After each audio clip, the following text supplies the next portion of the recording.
Hello, welcome to Big Bang Radio Spotlights. This is a show where we talk to independent artists from all around the world all about their music and their process for making it. I'm your host, Isaac Anderson, and today I got to sit down with Austin from the musical project Valley Maker. Without any further ado, here's the interview. Austin, thank you so much for joining us today. We really do appreciate it. I've been very excited to talk to you because you have a really cool sound to your music. It's really nice and flowy. You have a really cool story behind kind of the concepts of your songs, and you just seem like a really interesting guy in general because you got a lot of other things going on in your life besides music, but we're going to get into all that.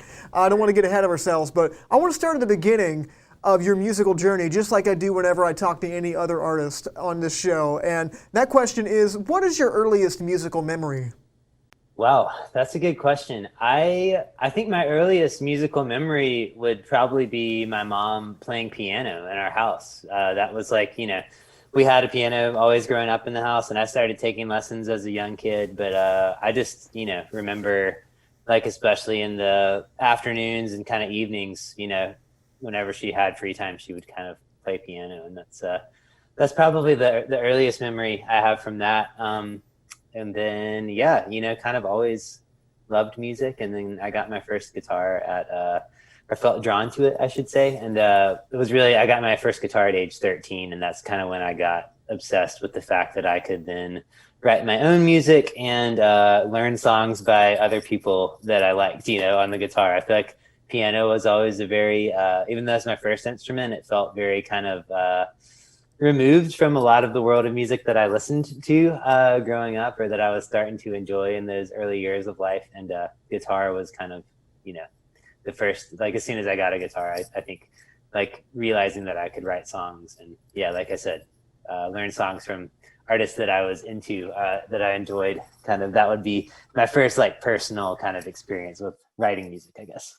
Was there somebody in your life that really influenced you or like maybe mentored you in those early years as you were developing your craft? Yeah, I mean, I grew up in South Carolina, a pretty small town in South Carolina, and my family was a part of a church. And that's like when you are a guitar player and in a like a church, they're like often like, yeah, like play in our like groups or whatever. So I had a few other friends that through that circle, kind of, I started to play music with them, I guess, at age 13, 14, 15. And then a lot of us kind of quickly started our own bands and playing with each other. And, there's a band called Susto. My friend Justin Osborne is like one of those. I don't know if you are familiar with their music, but he's touring and playing around a lot today. But he was one of these people in my life. Like, we grew up in the same town, and we kind of started to form like a musical community and share songs that we wrote with each other. But I think, probably having that kind of I guess, like, church, just infrastructure and time and ability to kind of play music with each other was that first collective music experience. But then that pretty quickly went into forming like bands that were just like playing in our garages with electric guitars as loud as we could, So.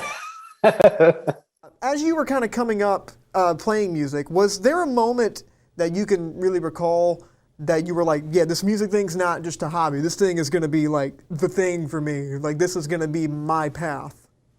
It was kind of when I moved out to Seattle, I would say, in 2013, and was in an environment with a lot more music venues and like people kind of touring artists coming through and record labels and all, like, some more kind of infrastructure around music, that I just developed kind of friendships and relationships that with other people that were working musicians, and got more and more of a sense of how to tour and what it would look like to go on tour, and got connected with a record label out there initially, and then a couple years later with French Kiss Records, who put out my previous record and this one, and kind of like through getting signed with French Kiss and like that last record kind of coming together, I got a little more serious about touring kind of around the US and Europe. So it's been an unfolding process, I would say, over the course of my life, and one that I'm really grateful for. It's the pandemic has changed a lot of the realities of what it means to be a working musician, and there's a lot of uncertainty about what music is or looks like as quote unquote work or as a job right now, but I also feel like, if I think about the last decade of my life, like music has sort of grown in really organic ways like that, and has always like grown in relation to other people and opportunities. So I feel like, I don't feel like like I have other parts of my life that I really enjoy, like being a teacher and working on my PhD and stuff. But I feel like as much as I can continue to do music as a vocation in the future, I want to. And I just love it. I love playing shows and making records and writing songs, and the community that forms around music. It's just like the best thing. So as much as I can keep doing that, I want to. Time is just a game I play. It's written on the ocean's waves, circling me on my brain. Something I could not contain. You got it alright. What kind of night could leave you no pain? What kind of light gets sweet to the flame? I'll be alive in it raining, always the same. Love is over. Love is over. Love is over.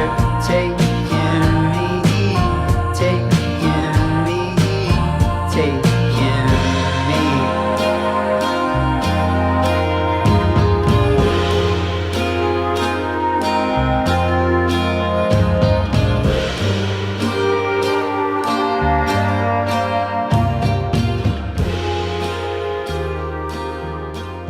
It's taking me. Did you go into this project knowing exactly how you wanted it to sound? Because it has a lot of really distinct hallmarks in there. I don't know if this is something that you like did intentionally, or is this just something that was just kind of a happy accident, like you just kind of found yourself making this kind of music? I think from the earliest days and still today, I kind of wanted it to be something that had a sense of like space and like environment to it, especially in the recordings and how I approached the live show as well, to feel kind of, like, I don't know. And a lot of that was kind of drawing from like songwriters that I really have appreciated over the years and been inspired by, people like Jason Molina, for example, of Songs of Haya, who, like, when I kind of listened to their records, it felt like it had a lot of space for you to kind of sit with the music and be contemplative and, be like kind of live inside the records. And I think like for me, Valley Maker has always had an approach, sort of the foundation would be the song that I write, the guitar and vocals of that, and then kind of thinking about for the recording, what else does it need, and like holding back from getting like something that's too overly dense or overly produced, but trying to keep it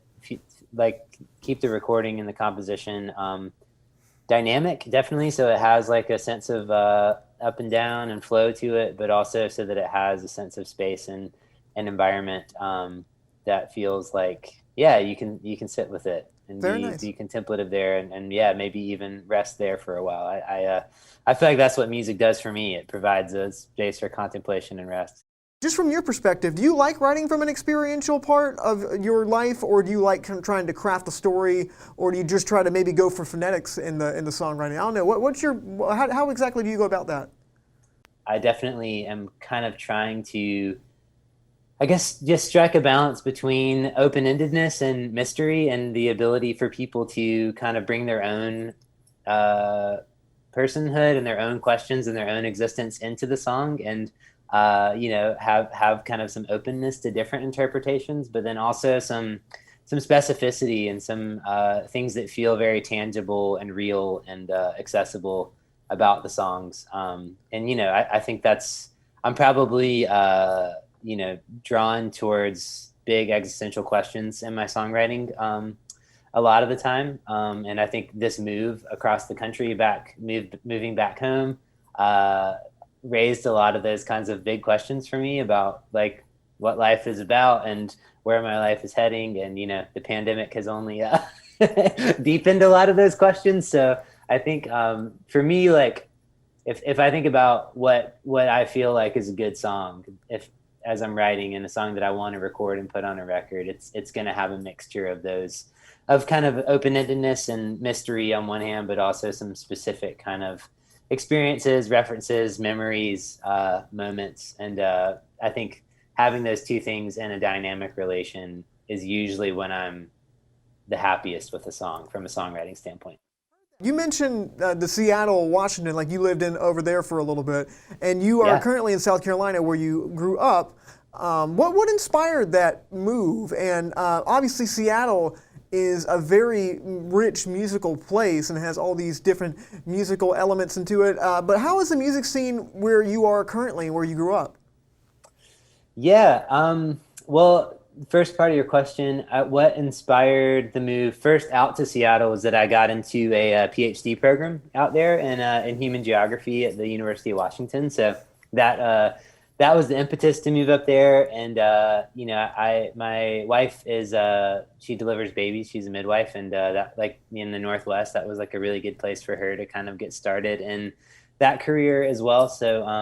So yeah, it made a lot of sense for us to move up there, and we were out there a little over 6 years, so it was a really good season. But I don't think either of us thought that we would stay out there forever. It felt kind of like a move for education and to live in a different part of the country, and it was amazing to live out there. I miss a lot about it, and I miss a lot of people out there.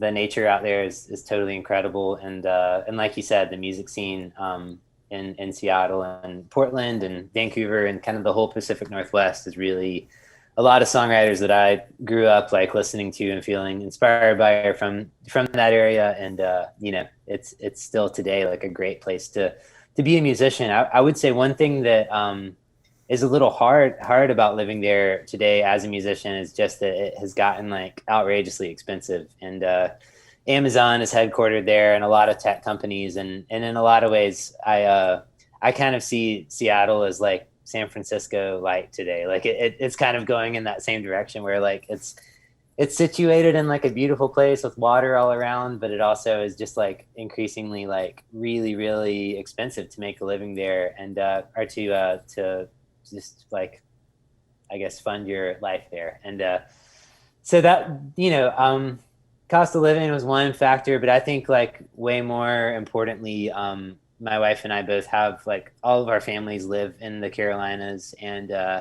we have a lot of community in this area too, like friendships that people we've been close with for a decade or longer. And it's funny, like a lot of us kind of grew up in this area, went to college here, and then moved to different parts of the country, and then one by one have kind of like moved back to this area, and particularly to Columbia, South Carolina, the city that I live in now. So yeah, like lots of, especially if I think about Charleston, South Carolina, Columbia, like Greenville, Asheville, like Raleigh, Durham, Chapel Hill, like there's a lot of like artists in this general kind of 2 to 3 mile radius that I have a lot of respect and admiration for, and I'm excited to kind of, once it's possible to hang out with other people again safely, I'm excited to be in musical community with. So yeah. You're very fluent in human geography, and you're actually studying to get your PhD in that. And it sounds like you teach that also. Am I correct on that? I do. Yeah. For everybody that's watching, what exactly is human geography, and how exactly has it influenced your musical mind?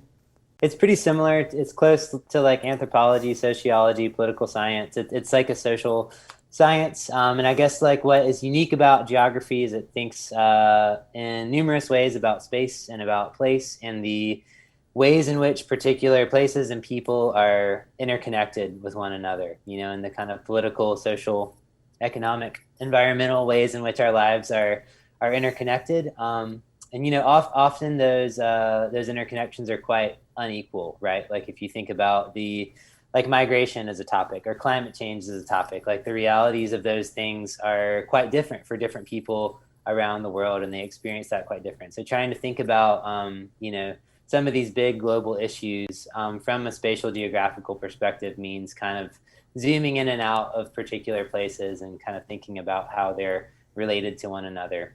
Where music, like I guess some of those general themes that inform why I am interested in geography in the first place, like how people are, how people's lives intersect with one another's in different ways, like what it means to be based in particular places, and a sense of place and a sense of space. Those things are definitely a lot of, I think, pretty influential to how I approach music and how I approach songwriting. And some of the big questions that tend to motivate my songwriting are probably shared with the same questions that motivate my research. Right now I want to hop onto your new album, which is called When the Day Leaves. You've mentioned a little bit earlier in the interview about kind of like you making it in Washington and everything, and you worked with a producer out there at a place called Way Out Studios, I believe. But That's right. I'm not going to take away from what you have to say about the album. What was the writing and the recording on that album like? And maybe you could tell everybody a little bit about where you recorded it, who you worked with, and everything. For this record, I had just moved to South Carolina. My wife and I like got a house here that needed like so much work, so we couldn't even move into it for like 3 months. We moved into this kind of historic downtown neighborhood that that our house was definitely the worst house in the neighborhood. It needed so much work, so our worst condition in the neighborhood. So we kind of like got a lot of that in motion, and then because we couldn't even like move into it yet, we were staying with friends, so it was kind of a perfect time for me to come back out to Seattle just for a chunk of time. So I came out for about a month and stayed in the studio, Way Out Studio, which is about an hour, maybe 45 minutes outside of Seattle, kind of into the mountains a little bit. And it used to be a horse barn that my friend Trevor has like converted into a studio over time, and it's a really amazing place, inspiring place to record, and is also just kind of nestled out in the woods in a very peaceful, kind of serene space. And I think I left the studio like once or twice to come into Seattle, but I pretty much just stayed out there the whole time, tracking and kind of working on the record. So making this record, that's why I say it was very special for me and like a really great memory. And I think the record has a certain sense of cohesion from that, because we just sort of were working day after day continuously to make it with, always kind of getting the guitar and vocals down first, and then bringing other people in to kind of add on top of that, be it drums or bass or woodwinds or trumpet and trombone, or there's a lot of different textures on the record, and a lot of that was another cool part of being able to make the record out in Seattle, is that I was able to have a lot of people that I had gotten to know over the years out there, and had a lot of that I have a lot of admiration for as musicians and players and collaborators come into the studio for a couple days and be a part of making it. So it felt like a very just fun and immersive way to make a record, but also very communal and collaborative, in like a pretty I guess it was, especially I didn't know how much so it would be, but with the pandemic, it was the last time for a while that I will be out in Seattle, so it felt kind of like a really sweet goodbye to that place, at least for now, and kind of closing that chapter of life living in Seattle with a lot of the people that I loved and musicians from that area. And Trevor Spencer, the producer, and I have worked together on a few records now, and he's like one of my best friends and closest collaborators, and it was really cool to make this record in this space that he'd been building over time, and he and I just were in there doing the thing day after day, and it was really it was just really fun. Heard that. Well, if people want to keep up with what you are doing with your music, how can people find you online? I'm on all the sites. Yeah, I have my main website is just valleymaker.com, but the record is on all the streaming stuff, and I haven't been brave enough to create a TikTok yet, but I do have an Instagram and Facebook and Twitter and all that stuff that I'm not someone who's necessarily inclined towards having a robust digital life, so I'm trying to be better at that stuff. But yeah, I'm on all those sites. So. Austin, thank you so much for joining us. It's been a pleasure talking with you. But one final question before we go. I don't know if you've ever seen an episode of Big Bang Radio Spotlights before, but I'm a musician, but I also love film. And I feel like musicians have a soft spot for film. A lot of times they even work in film or are involved in film in some sort of way. And those two worlds are not too far away from each other. And I ask all the artists that I talk to before they leave, what is your favorite movie? That's so funny. I was actually talking with my wife about that last night. If like we had a favorite movie, and neither of us felt like we did. It was like too hard to identify one. I think the movie that I have maybe watched the most times and just always feel kind of amazed by is There Will Be Blood. Just as a kind of statement on what America is and like the sort of generational realities of like American capitalism and American family life, and so many aspects of like what this country is and how it developed. I feel like that movie is a really and Daniel Day-Lewis is one of my favorite actors. So yeah, There Will Be Blood. That's my answer. Thanks to Austin for sitting down with us and talking all about Valley Makers music. If you guys want to see more interviews just like this, you can go to facebook.com/Studio67NCC, youtube.com/NashComCollege, or you can find us on Instagram at Studio67NCC. Thank you all for watching. I'm Isaac Anderson, and until next time, stay lovely.